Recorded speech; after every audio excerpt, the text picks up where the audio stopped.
We were done with qualitative tools of monetary policy, and that's very important. Monetary policy committee. Tell me highlights of monetary policy committee. 5 important highlights. It was constituted in 2016. It's a 6-member committee. Yeah. 3 are from Reserve Bank of India and 3 are from Government of India. Huh. RBI's governor is the chairperson of monetary policy committee. That's important. Okay. What's the term of those who are from Government of India? Their term is 4 years. Can they be re-elected again? They can't be. And what's inflation targeting? So we in the monetary policy committee, we have now kept a target of 4% inflation in our country. It can go +2 or -2. It should not go beyond 6%, and it should also never go lower than 2%. So it has to be in the range of 2 to 6. Most suitably it could be 4%. So वही हमारी monetary policy का target रहेगा हमेशा अपनी country में inflation रखने का. अब अगर मॉनेटरी पॉलिसी ने वो नहीं रख पाई inflation target for 3 months consistently या consecutively, what will happen to MPC? So it has to be answerable before the government. ठीक है ना. तो सारा पता है आपको. टुडे वी विल सी मेरे dears another important policy that is called as fiscal policy. जैसे मॉनेटरी पॉलिसी हमने डिटेल में पढ़ी ना सारी, ऐसे हम देखेंगे आज fiscal policy.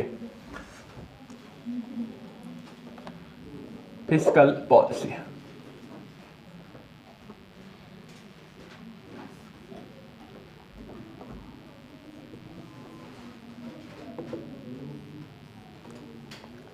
fiscal policy of India.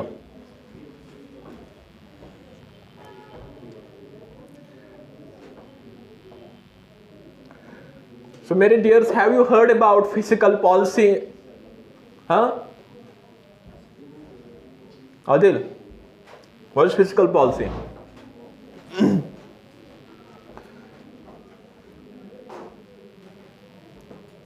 See,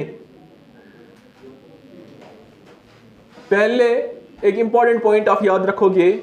Whenever you see the term physical in economics, जब भी फिजिकल पे कभी कभार बात आएगी ना, while going through different topics of economics, you will encounter this term many a times. Physical is always somewhat related to taxation. जब भी फिजिकल की बात आती है ना इकोनॉमिक्स में, तो आपका दिमाग जल्दी जाना चाहिए यार कुछ टैक्सेशन के अराउंड कुछ ना कुछ होगा, है ना, कोई दंगा होगा टैक्सेशन के साथ. तो फिजिकल पॉलिसी में taxation plays a very important role. In monetary policy, we didn't see anything about taxes. We were just discussing rates, CRR, SLR, repo, reverse repo. Taxation का कुछ नहीं था. लेकिन यहाँ पे टैक्सेशन एक इंपॉर्टेंट कंपोनेंट होता है फिजिकल पॉलिसी. तब इसका नाम है physical. Physical it's a latent term which means treasure of the government. Physical होता क्या है? Physical means treasure. जो गवर्नमेंट का ट्रेजर है, खजाना है, उसको हम बोलते हैं फिजिकल. समझ आए ना? Physical it is a latent term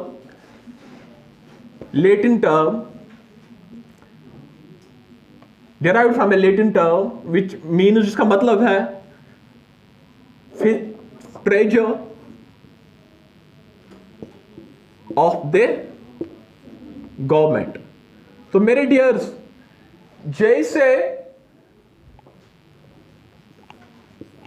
monetary policy में हमने देखा ना कि it's a macroeconomic policy. एक मैक्रो इकोनॉमिक पॉलिसी होती है to maintain price stability in the country. Same is the physical policy. It's a macroeconomic policy. What is macroeconomic policy?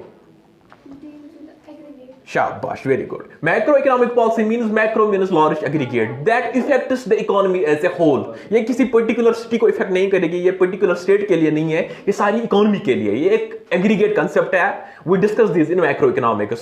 So it's a macroeconomic policy whose motive is to maintain price stability, to promote economic growth in the country, to reduce inequality. अभी नहीं लिखना है, अभी खाली मैं base बना रहा हूँ टॉपिक के. To reduce inequalities in the income level. जो inequality है, आधे लोग बहुत अमीर बनते हैं दिन दिन, आधे बेचारे बहुत गरीब होते जा रहे हैं, इसको रिड्यूस करना है. Inequalities in the income level, इसको हम फाइट करते हैं through physical policy. To promote employment opportunities to the unemployed people. हमारी कंट्री में बहुत अनएम्प्लॉयमेंट है, इसको फाइट करना है. We fight it through physical policy to raise the standard of living in our country. अपनी कंट्री में स्टैंडर्ड ऑफ लिविंग हमें बढ़ाना है। लोग बेचारे बहुत गरीब है। The per capita income of our country is very less as compare to other advanced nations. हम कैसे अचीव करें पर कैपिटा इनकम उनकी तरह, तो हम टूल करते हैं यूज, एक बड़ी पॉलिसी करते हैं हम use, we call that as fiscal policy. तो वो जो प्राइस स्टेबिलिटी मेन ऑब्जेक्टिव है मॉनेटरी पॉलिसी का, वो यहां भी रहता है मेन ऑब्जेक्टिव। ना हमारी कंट्री में इन्फ्लेशन हो, ना डिफ्लेशन, रिसेशन, डिप्रेशन आ जाए हमारी इकोनॉमी में। इन तमाम चीजों को अचीव करने के लिए हम लाते हैं अपनी physical policy. In the monetary policy we saw it's framed by monetary policy committee of Reserve Bank of India, but that is not the case with fiscal policy. Fiscal policy is framed by the government of the country. इसको government खुद frame करती है। Ministry of Finance, that is the part of our government. The fundamental difference between fiscal policy and monetary policy is, in case monetary policy role is played by Reserve Bank of India, but RBI has no role at all in case of fiscal policy. यहाँ पे role है किसका? Government का। ये point आपको पहला याद रखना है। वहां पे रिजर्व बैंक ऑफ इंडिया का बहुत ही इंपॉर्टेंट रोल है, यहां पे नहीं है, ये गवर्नमेंट की पॉलिसी है। वी कॉल इट एज, ये जो मेरी डियर फिजिकल पॉलिसी है ना, इसका और एक नाम है budgetary policy of the government. We call it as budgetary policy of the government,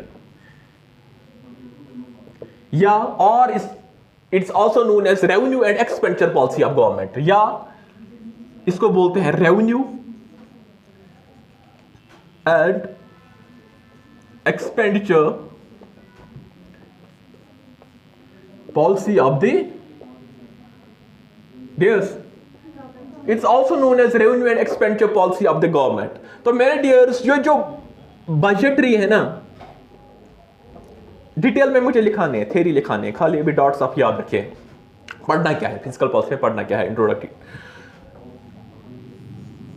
what is budget?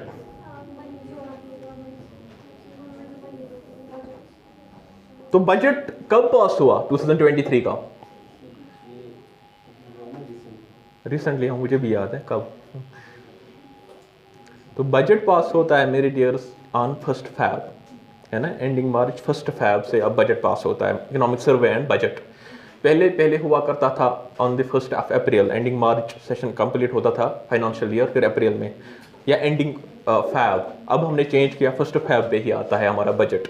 तो बजट में मेरे dears, it is presented by the finance minister of our country. Currently we have ma'am Nirmala Sitharaman, finance minister of our country.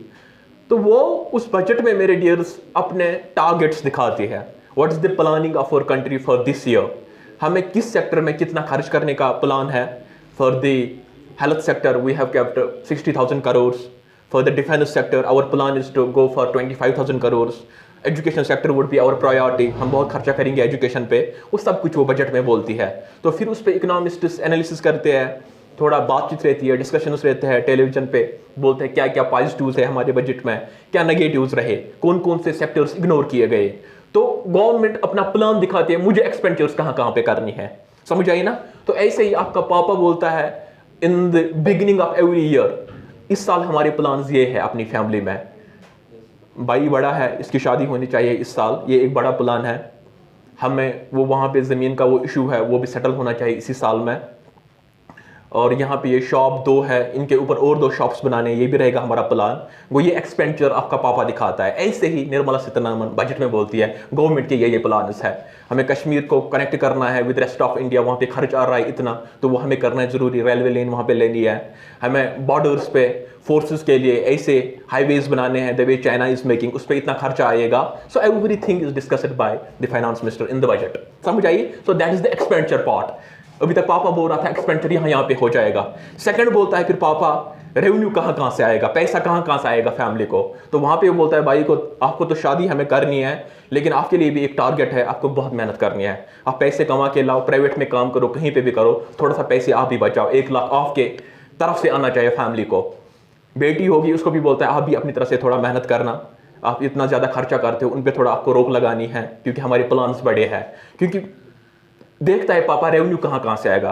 फिर बोलता है मेरे पास भी मेरी salary आती है 60,000 की, I too will try my best to save 20,000 after every month, so that after 8 months 2 lakh would be with me as well. समझ आई बात? तो वो अपने रेवेन्यूज दिखाता है, अपने एक्सपेंडिचर्स भी दिखाता है। ऐसे ही निर्मला सीतारमण वुड से कि मेरा रेवेन्यू कहाँ से आएगा। Revenue would be the first source, मेरे टैक्सेस जो है, टैक्सेस हमें लोगों पे लगाने हैं, इनकम टैक्स पे, और जरूरी हर एक लोग पर्सन को वो पे करना है, उस पर नजर रहेगी गवर्नमेंट की। That is the important source of revenue to the government. तेरे पापा, तेरी फैमिली इनकम का सोर्स है पापा की सैलरी, या आपके घर में बाग है, या आपको शॉपिंग कॉम्प्लेक्स अपना है, उससे रेंट आता है। गवर्नमेंट के पास पैसा कहां से आता है? गवर्नमेंट के लिए इंपॉर्टेंट टूल होता है टैक्सेशन। वो जो टैक्स लगाती है लोगों पे, इशफाक सर की इनकम है 1 लाख, मुझे इस पे टैक्स देना है, every year I have to pay 2 lakh as my income tax. वो कहां जाता है? वो गवर्नमेंट का मेन रेवेन्यू है। ऐसे गवर्नमेंट को आएगा थ्रू इनडायरेक्ट टैक्सेस, जीएसटी से। बिजनेस पर्सन जो गुड्स एंड सर्विसेज बनाते हैं, इनको जीएसटी 18% लगता है अपने गुड्स पे, वो पैसा सारा जाता है गवर्नमेंट पे, गवर्नमेंट की ओर। या गवर्नमेंट को हमें फी देना पड़ता है। मैं अपने जमीन के कागजात बना रहा हूं, मैंने लैंड कहां से लिया है, तो मुझे पहले ही फी भरना पड़ता है 2000 का, फिर कागज बनाएगा मेरा पटवारी जो होगा कंसर्न या तहसीलदार। वो फी कहां गया? वो गया ट्रेजर ऑफ द गवर्नमेंट में, क्योंकि फिस्कल मीन्स ट्रेजर, ठीक है ना, वो गवर्नमेंट के खजाने में जाता है। That is an important source revenue to the government. ऐसे ही किसी ने बाहर रोड पे वायलेट किया एनी ट्रैफिक रूल, तो उसको चालान देना है 1500 रुपए का, वो कहां जाएगा? वो ट्रैफिक पुलिस वाला बेचारा अपनी जेब में नहीं रहेगा, वो वहीं पे आपको रिसीट देता है, आपका चालान कट गया, 1500 जाएंगे टू द गवर्नमेंट। तो जो फाइनेंस मिनिस्टर है, she will tell these are the sources of revenue to us. यहां से हमें पैसे निकालना है, पैसा लाना है, ये लोन्स है, इतना डिसइन्वेस्टमेंट हमें करना है अपनी इकोनॉमी में, और ये हमारे एक्सपेंडिचर्स है। That's all budget.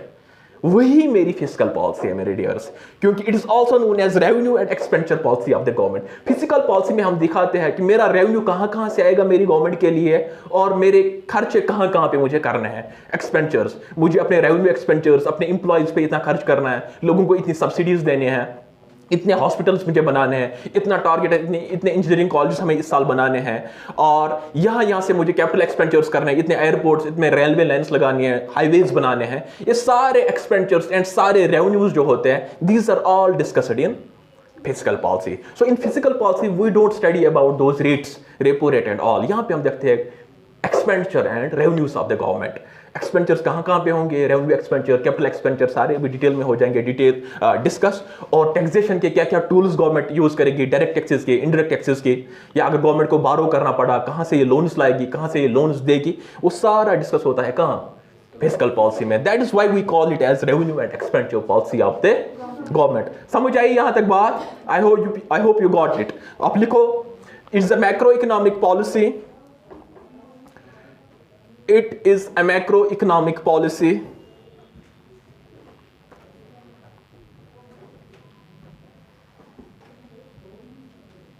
इसको ऑफ करना था, इसको